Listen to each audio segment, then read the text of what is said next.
যেতিয়াৰ পৰা মাক হ'লোঁ তেতিয়াৰ পৰা এটা কথা ভালকৈ বুজিছোঁ যে মোৰ ওপৰত কোনোবা একেবাৰে fully dependent.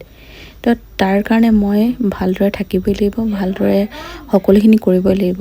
Good morning everyone, কি খবৰ আপোনালোকৰ? আশা ৰাখিছোঁ মানে সকলো ভালে আছে। আজি ভিডিঅ'টো আৰম্ভ কৰিছোঁ আৰু এইফালে মই মৰ্ণিং উঠি ব্ৰাছ কৰিছোঁ, তাৰপিছতে চাহ খাম, বেটিক মিষ্টাৰ হাতত দি আহিছোঁ। সেই সময় যেতিয়া মানে ৰাতিপুৱা ঘৰত মিষ্টাৰ থাকে ন, সেই সময়ত মোৰ একো হেডেক নাথাকে।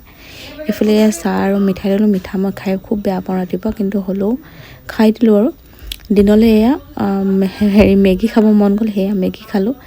তাৰপিছত বেটি খুব আমনি কৰিছে, মানে শুই নাথাকে, অকণমান টেঙৰ হৈছে, যিহেতু অকণ ডাঙৰ হৈছে সেইকাৰণে টেঙৰো হৈছে, সেইকাৰণে নাচি নাচি এয়া চব কৰিবলগীয়া হৈছে আৰু মাক খোৱাৰ পিছত মানে।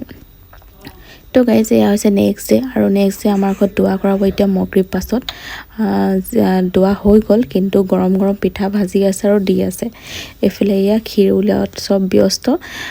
মই পিছে ভিডিঅ' নাই কৰা, ইয়াচিনে এইখিনি কৰি দিলে কাৰণ মই বেটিৰ লগতে আছিলোঁ। আৰু এইফালে ক্ষীৰ বনাইছে, পিঠা আৰু এনেকৈ মিঠাই আৰু এনেকুৱা কিবা কিবি নাস্তা কৰোৱা নিচিনা হ'ল। মানে ছাডেনলি দোৱাখন কৰোৱা হ'ল আৰু সেইকাৰণে। আৰু গাইজ যেতিয়া নিজে কিছুমান কাম কৰিব পাৰোঁ খুব বেছি ভাল লাগে, কিন্তু এইটো টাইমত মই নাই, মানে যে বেটিৰ ওচৰত ৰখি আছোঁ।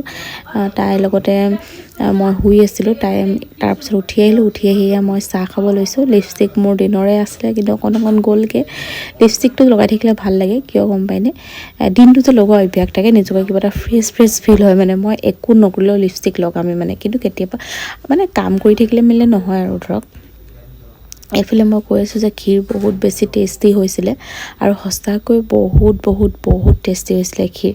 তাৰপিছত মই ক্ষীৰ খালোঁ ন, 2টা বাতিমান ক্ষীৰ খাই দিলোঁ। তাৰপৰা আকৌ নিমকি দি পিনি ক্ষীৰ খাইছোঁ, যিহেতু নিমখীয়া লগত মিঠা খাই ভাল লাগে, আৰু মোৰ যে ক্ষীৰ গৰম খাই বহুত ভাল পাওঁ। তো বহুতে ঠাণ্ডা ক্ষীৰ খাই ভাল পায়, কিন্তু মই গৰমে খাই ভাল পাওঁ। আৰু চাবচোন, ক্ষীৰৰ লগত পুৰি খাব ইমান বেছি ভাল লাগে। তাকে আমি পাতি আছোঁ আৰু খাই আছোঁ, গম পায়নে? আৰু দিনলৈ আজি আহিছিলে নিতু আৰু নিৰ্মলাহঁত। সিহঁতি এয়া বেটিৰ ফাৰ্ষ্ট জীৱনৰ প্ৰথম খেলনা হয় এইটো।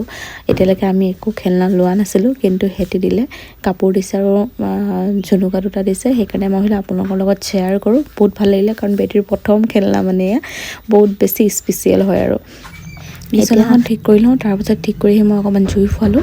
ভিডিঅ'টো আজিলৈ এইখিনিতে শেষ কৰিছোঁ।